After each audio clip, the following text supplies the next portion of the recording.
YouTube. Okay, so here's part 3. This part's gonna be, I want to say, probably a very emotional part.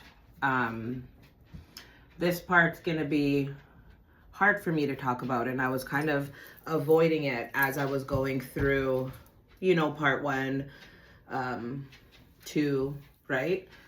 I was kind of avoiding. So we're gonna talk about the losses that I endured in my life, and I mean, like, my passed on loved ones. I need you guys to know that when people passed away, it wasn't just normal for me. Like, it wasn't just like a funeral. Like, I always knew. I knew when they were gonna pass. I'm gonna go back as far as my Auntie Vera. That is my grandma's sister. So my great aunt. I remember walking around our house and I felt like this lonesomeness. And I remember going up to the hospital with my family and I was like, why do I feel this loneliness, right? And then we go up to the hospital and we go see Auntie Vera. And then next thing you know, the next place we're going is Spears. And I was like, why do I feel such a sadness? Like, I didn't know her, but I know my Auntie Dolly. But I didn't get to sit with Auntie Vera. I didn't get to sit with her the way that I've had conversations with my Auntie Dolly. She's really my cousin, but in my way, the way that I am, she's my Auntie Dolly. She's older than me.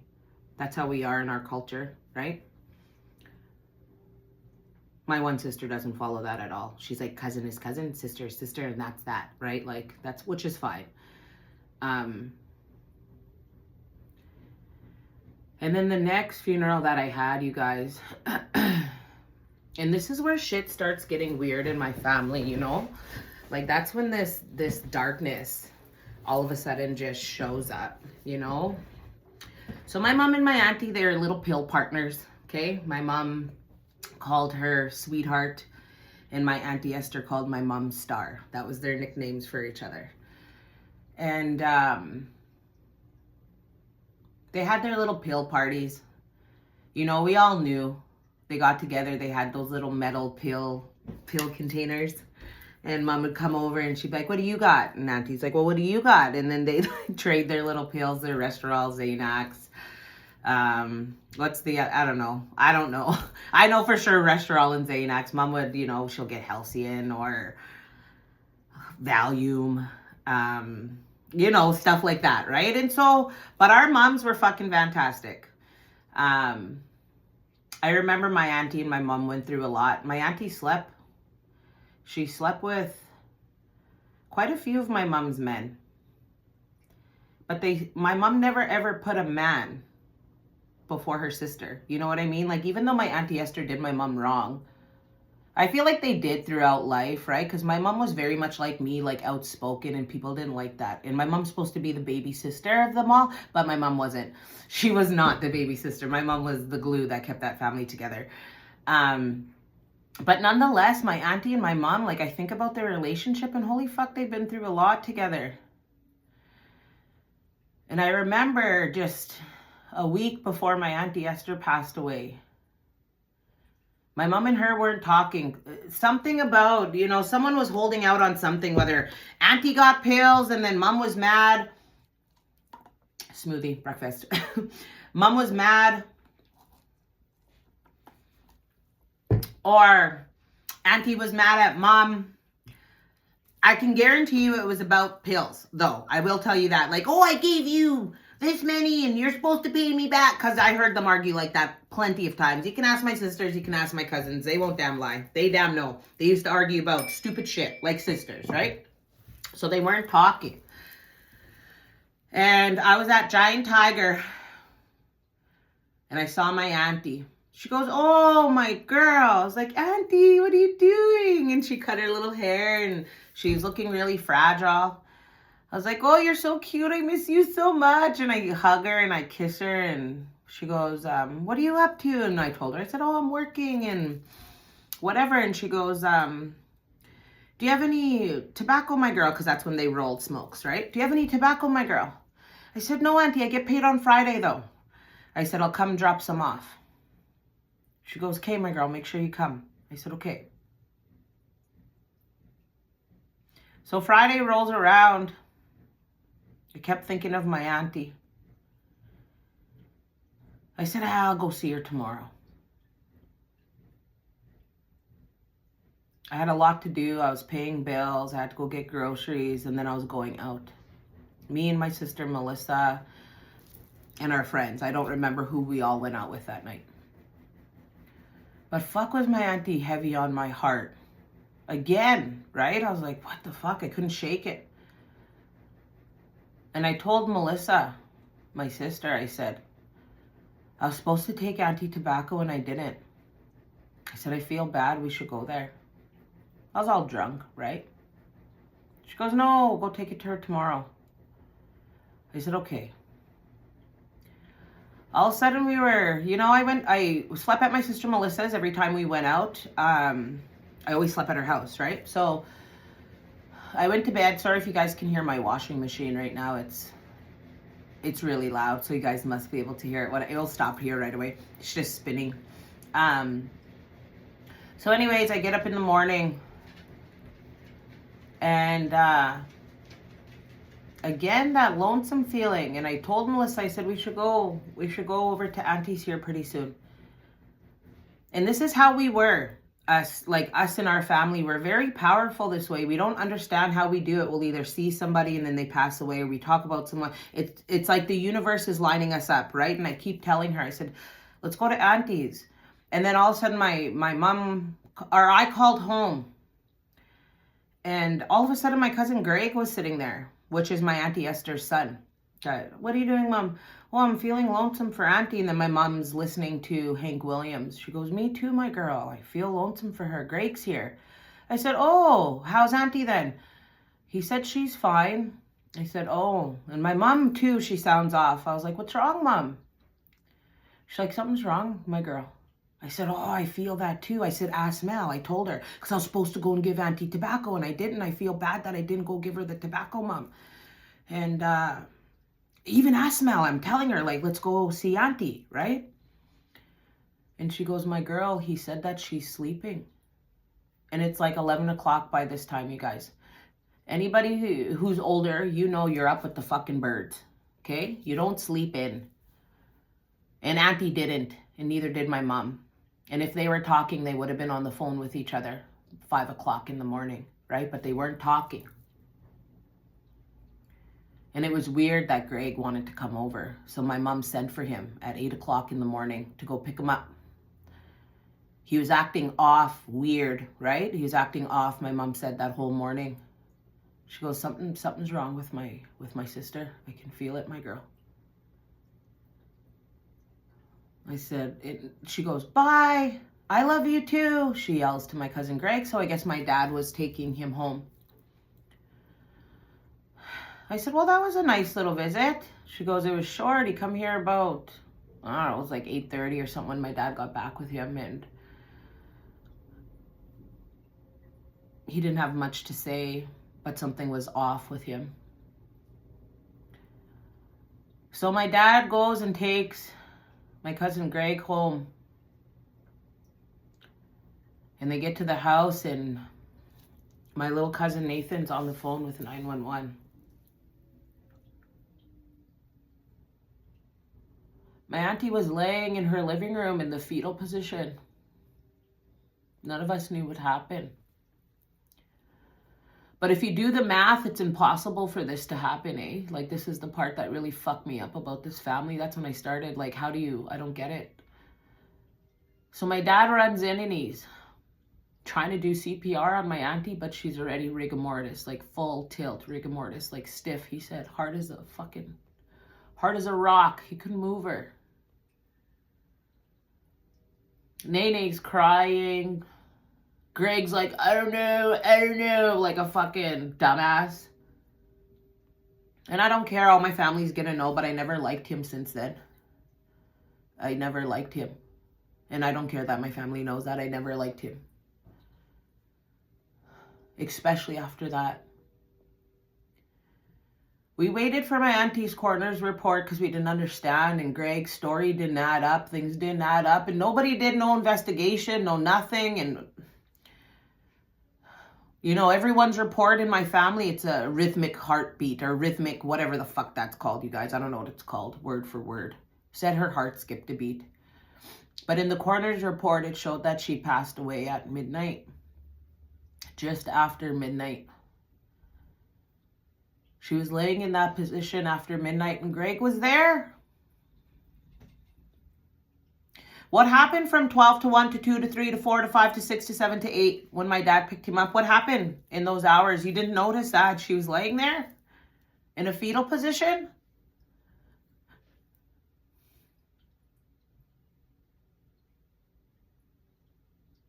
My dad said her body was hard. That she had to have been laying there for a while. And everyone kept asking Greg, what happened? What happened? After that, he just kind of went quiet. He really went downhill. Whatever demon he's fighting, that's for him to deal with. But me, you know, that wasn't my place. I used to yell. I used to fight with my cousins about that. Like, what happened to my auntie? How come you guys aren't asking him? Like, I used to get mad. And Crystal, she told me, she goes, quit asking me that. You think I don't want to fucking know? I said, so how come we don't know? She's like, sometimes you endure pain. And the loss of a mother is not a pain that you ever want. I didn't know what she meant until obviously years later because I still had my mom, right? I apologized to her. I said, I'm sorry. I said, I just want to know what happened to my auntie. We got really close after then. Me and my cousin Lolo, we were really, really close. Then she quit drinking on me.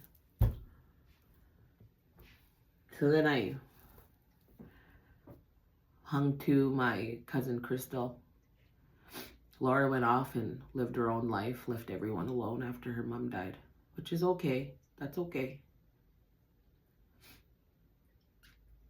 You know, before my Auntie Esther died, though, my Auntie Jerry passed away, too. That one, too, I don't know too many details about that, but that was ugly. I was her baby. She loved me. My Auntie Jerry, boy, she loved me. My nickname, she called me my fat girl. My fat girl. And she always had candies in her purse. All my family members, they love their pills, eh? Everyone loved their pills. Addiction plagued my family. You know, I don't even remember a time. There's not a memory that I have of sobriety. You know, when I was growing up, I don't remember them being sober. And even if mom was sober, it was hurting sober, you know, like needing a drink, needing pills. And then once my mom quit drinking, she really got into her pills.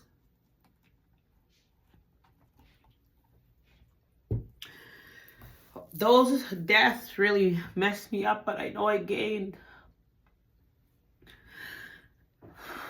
I know I gained guardian angels when I lost my Auntie Jerry and my Auntie Esther and my Auntie Vera. But that was pain that I could manage. These next deaths that I had to endure in my life, these ones were the hard ones. I mean, all of them were hard, right? But these next 3 women that left my life, boy, oh boys, it's really hard still. I gotta pause this. I gotta go get some Kleenex. Okay, thank you.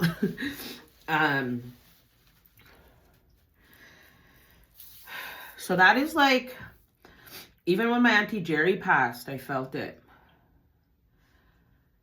And I couldn't deal with that one either. That was really hard. I mean, alcohol was involved, drugs, the state my auntie was found in her too. She had a needle in her arm and was hunched over. But like the women in my family, they're not dumb, you know? This is the part that I'm having a really hard time with, is they all had needle marks on the top of their hand. Yeah, I know my auntie had an IV in her arm, but why did they all have needle marks on the top of their hand? Like there's something going on in my family. I come from a line of very strong women, as I look at them all right there on my altar, all of them. And that is the power that reigns through me now.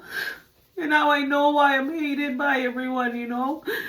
Because it's not just the power that I have within myself, but it's all of them that have gone.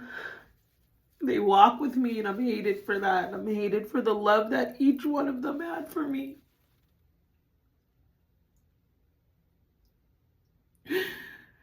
There's so much pain in our family, so much divide.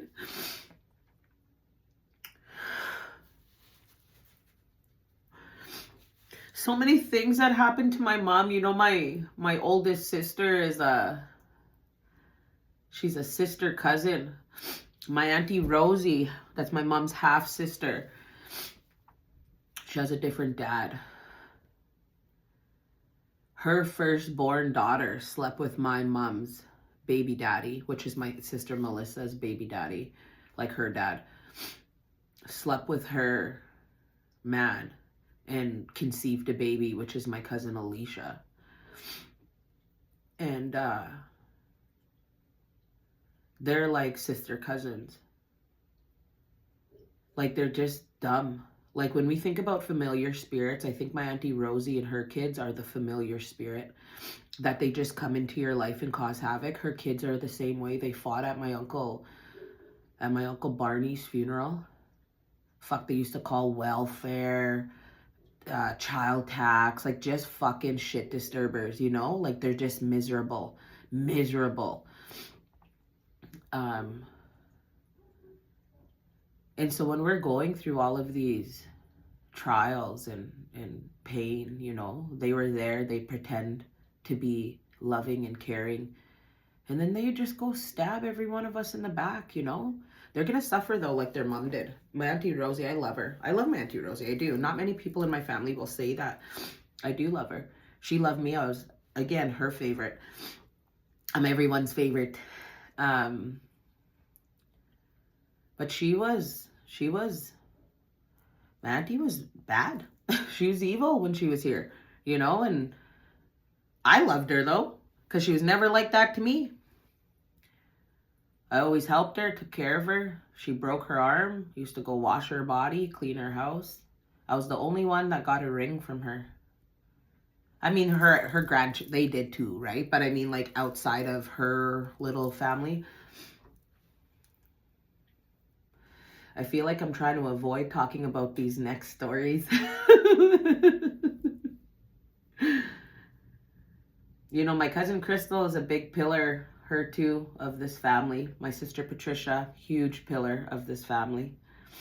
And then, of course, my mom. And then my Auntie Jerry, my other Auntie Jerry. So now I have two Auntie Jerrys, you guys, listen. One is my blood Auntie Jerry. She's the one that passed away first. She called me her fat girl. And then there's my other Auntie Jerry who married my Uncle Brad. That's my little tiny Auntie Jerry. I'll show you the difference between them.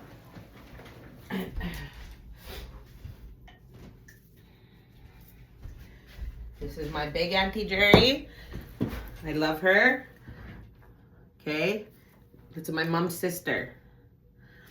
And this is my little Auntie Jerry, which it's a funny story. That's my dad, my stepdad, but he's my biological dad. Michael, that's his sister. So my mom and my Uncle Brad are brother and sisters. And my dad, Michael, and my Auntie Jerry are brother and sisters. Auntie Jerry dated or married Uncle Brad. My dad married my mom. So I thought that was really cute. But anyway, she was like a second mom to me, my Auntie Jerry.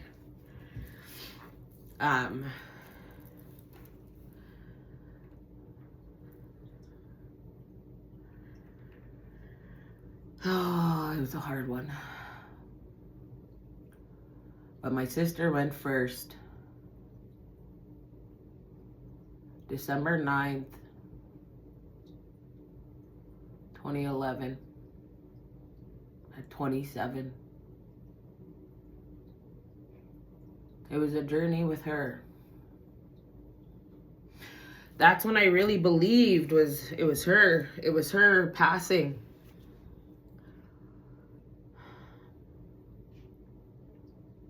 She made me believe. We always went to church. I always knew there was a higher power. I always knew there was a higher power. But when my sister got sick, she had a C-section, had my niece Chevelle. Her incision got infected. My sister was a wild one, okay? She didn't relax after she had Chevelle. Her too, she battled addiction. We all did.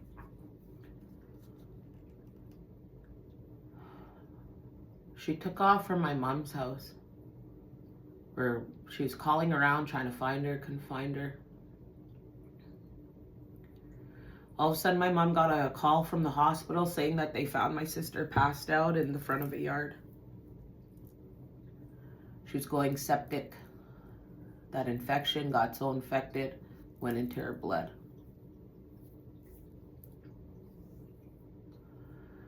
They figured she must have stepped on something in her foot, which contributed to the C-section infection, and then her foot started getting infected. They had to amputate it. They had to do open heart surgery. Her valves were done. We had a meeting with the doctors. And they said that it will be a miracle if she makes it. Because every one of her organs are shutting down as the days go by. So we knew, and I really love my cousin Crystal.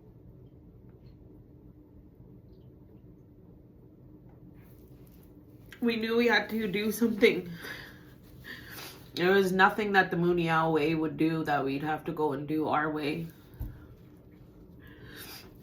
So my cousin Crystal got a sweat for our family. Said we have to go ask the grandmothers and the grandfathers to have pity on her and let her come back for her kids. Holy fuck, we went to that sweat. The most beautiful things. Oh my God, I've never experienced anything like that in my life. I saw my Auntie Esther and I saw my Auntie Jerry in the fire.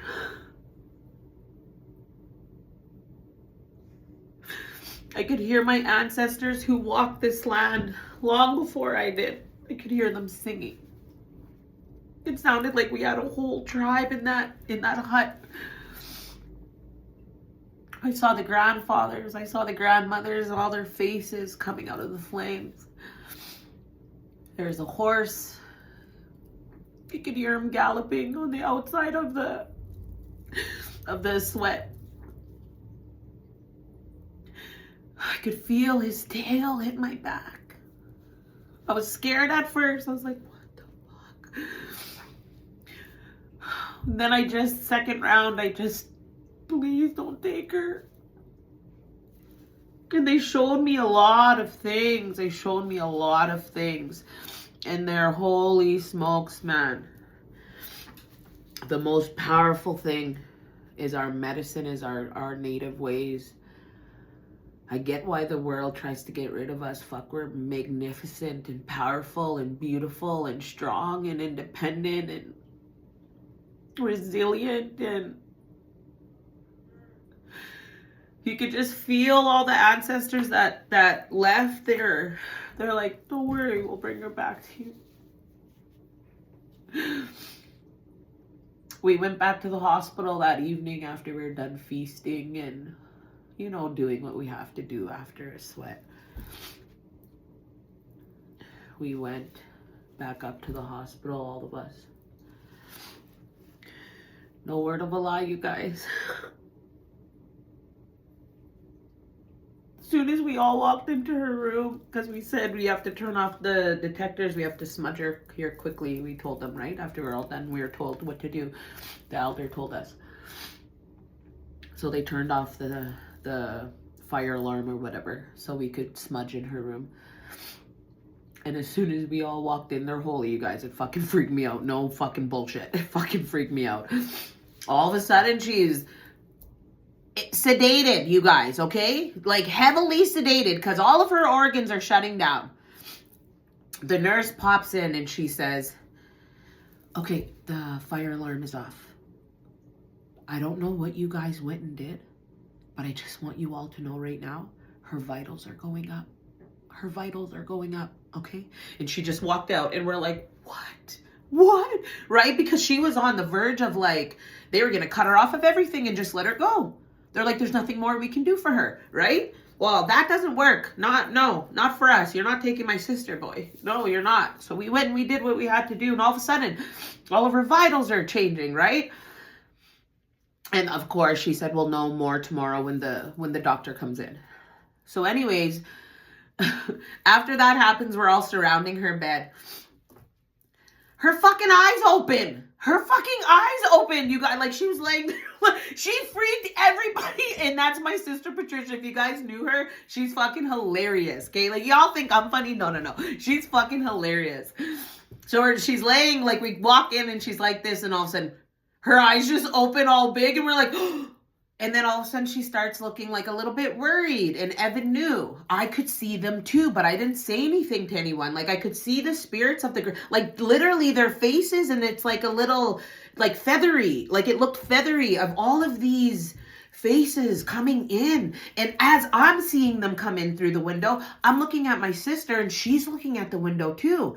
Evan, my cousin Laura's husband, him too could feel them, right? And he's like, don't worry. They're here to help you. And she's looking. He's like, don't worry. Just let them help you. And then all of us started saying that to her, right? Don't worry. Just let them help you. They're here to help you. And sure enough, she come back to us. 2 days later, they took out that damn trach. She couldn't talk, though. Her voice was gone. She sounded like that. We called her Macy Gray. Me and my cousin Crystal named her Macy Gray. And she started, because she can sing too. So she started singing. Like, you know how Macy Gray has a raspy voice? So she started singing, I try and say goodbye. She was so cute. To all my little cute Sissy. Fuck, she's so cute. So we're on the road to recovery. She was sad, eh? Her leg was gone. So she couldn't talk to us, so she wrote, what happened to my leg? We told her. She goes, why? Man, she just looked like a little baby, like a little girl, eh? When she come back, she looked like a little girl. Like, just innocent. She just was sad.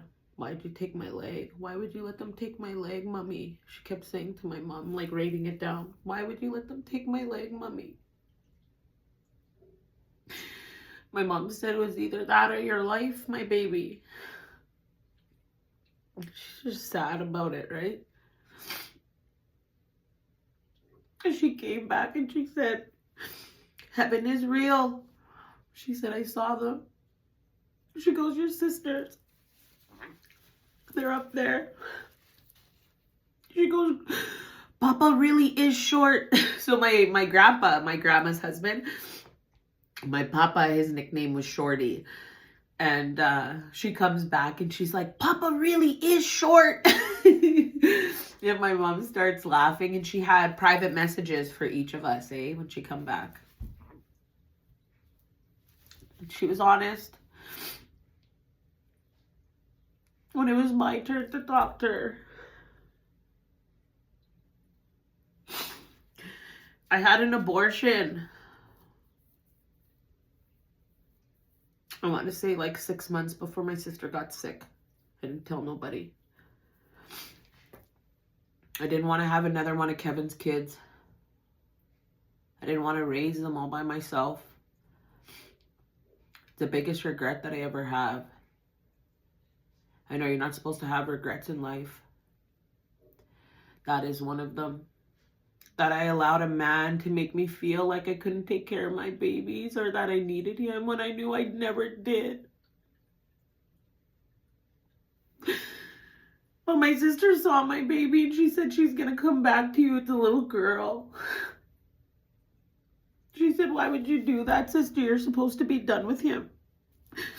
And I'm going to tell you guys, when I had that vision of Kevin giving me my first girl and my first boy, I forgot to tell you guys, I saw the number 10. We are coming on to our 10 years. And she said, you're supposed to have that baby because this man's supposed to give you 3 kids. She said, but don't worry, that little girl's going to come back to you. She goes, don't you ever do that. And then she starts smiling at me and she said, you're not that good of a singer. I was like, shut up. She's like, I heard you singing to me every day.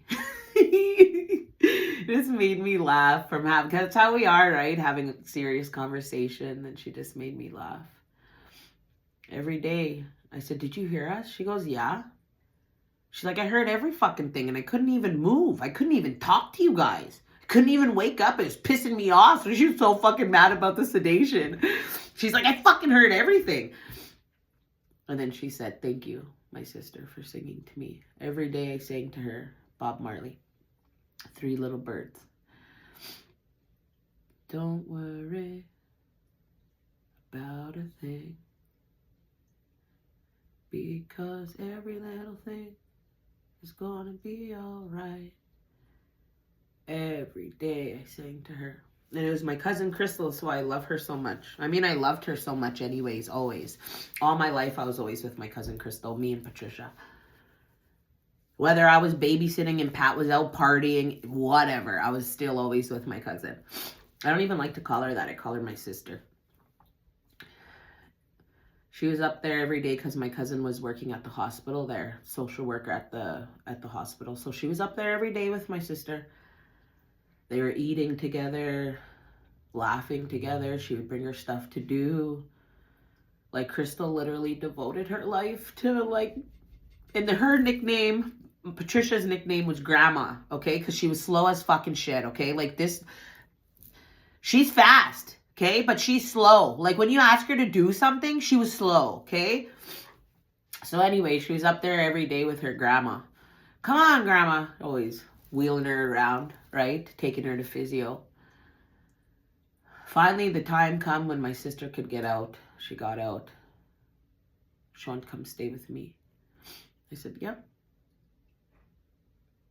Now, remember what I told you guys about doing that to my baby, having an abortion because I was sick of this man coming in and out of my life. I got clean. I said, no, my sister's coming here. You can't be here. I don't want nothing to do with you. I told them, get out of my life. So it was good. Every morning I'd make her oatmeal. We'd go have a cigarette together. We'd have a coffee. I'd carry her. I'd piggyback her.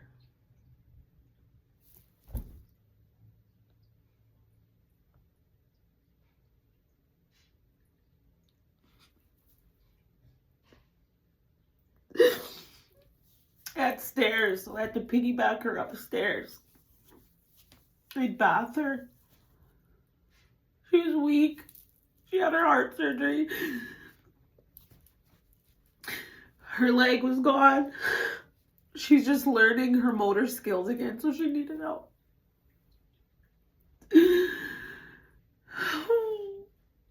One day she went to go visit my mom. She said, I'm gonna go spend the night with mommy. I said, okay. Kevin comes. Oh, this fucking bitch, man. Why didn't I leave him then, eh? Fuck. He comes to my house. I want you guys to really think about this. I was heavy in addiction, but I quit for my sister, eh? Of course, I had the urge and the itch to use. I was like, nope, nope, nope, nope, nope. Kevin found out my sister was out of my house, and he knew me and my sister, whether she had no fucking leg or not, I can guarantee you, boy, she would have found the fucking strength to lay out that motherfucker. She went to my mom's. He comes. All of a sudden, he has a shit ton of dope on him. I said, no, I don't want to get high, Kevin. He's sitting there and he's doing it. He's like, here, keeps trying to give it to me, eh? I was like, no, I don't want none. And finally, I did. I took some. I had a hoot.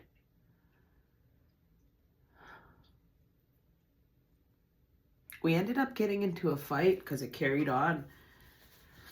I put my kids to bed. I don't even know what we were fighting about, but I told him, I said, this is ugly. Look at how I just let you. I looked at him. I said, look how I just let you in my house and bring this shit to me. I said, I don't want this, Kevin. I don't want it. I actually want you out of my house right now. And he had more dope and he's trying to give it to me. I said, I don't want it. I want you out of my house now. Get the fuck out of my house. He wouldn't leave. He wouldn't leave. He wouldn't leave. This is weird, eh? I was like, why in the fuck isn't he leaving? Every time I give him the chance to get the fuck out of my house, he would go. Oh, all of a sudden this time he wants to stay.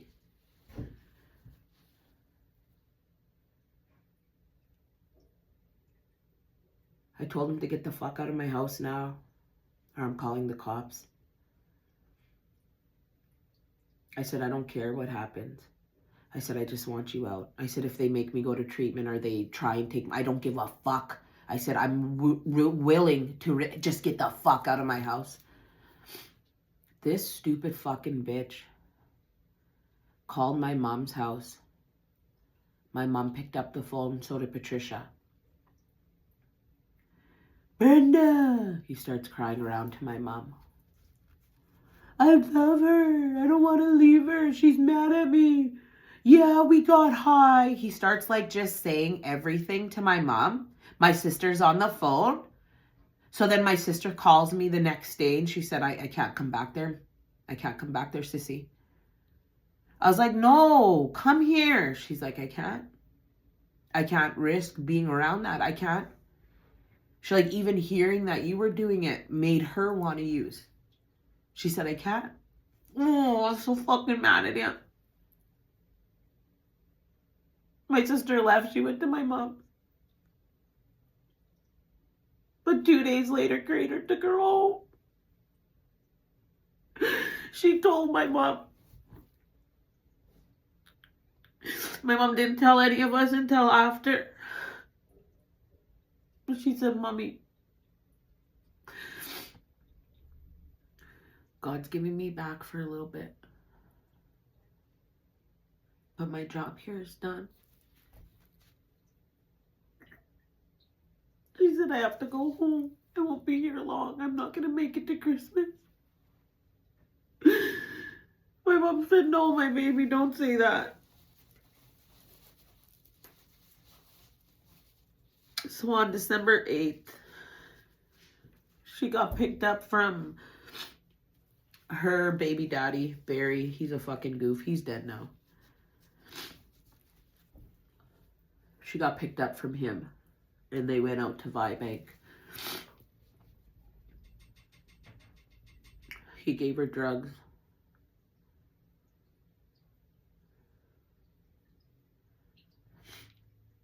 Not like anything hard. I think it was just like a Ritalin or something like that. It wasn't any hard drug. But one of her valves popped off of her heart. She was sitting there folding laundry for my nephew. And then she was found deceased in the morning. I don't think that's what happened. Actually, I know that's not what happened. Barry hit my sister. He banged her head. And he pushed her. He made her feel like she was a bitch. And she sat in that room folding laundry because she just couldn't believe what just happened to her. He hurt her. I know he did. He ran after that. After she died, he never even come to her funeral.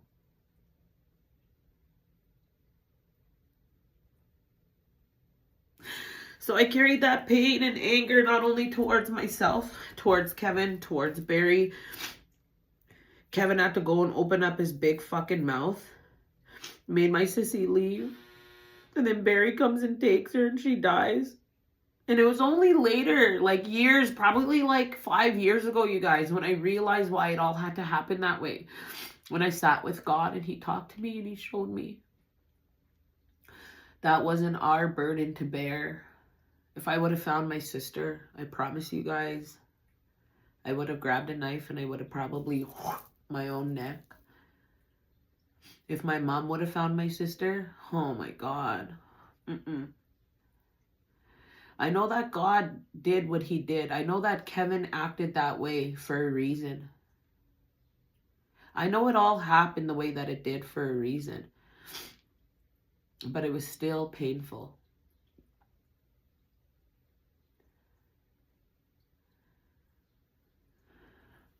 We're already at 41 minutes. Because I'm telling you, the next death, my cousin Crystal, that one's hard.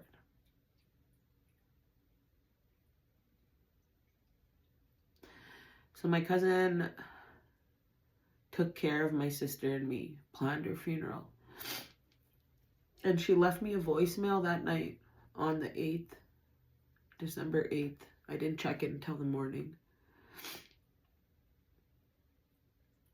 And it was just her beautiful voice telling me how much she loved me. She said, "Don't you carry any guilt. I love you, my little sister.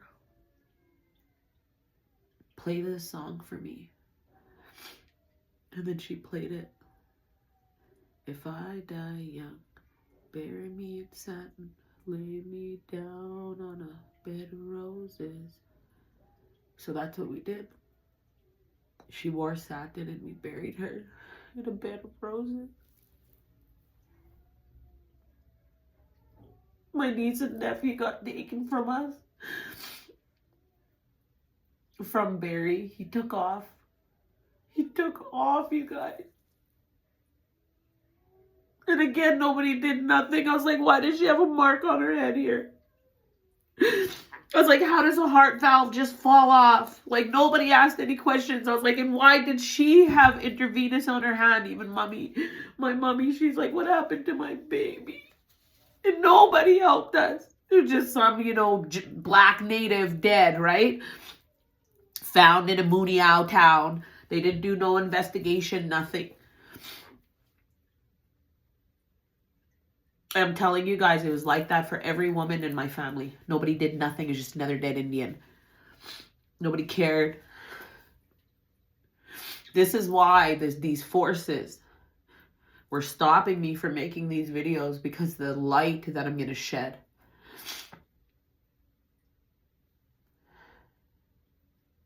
These next couple parts, I'm just going to do them.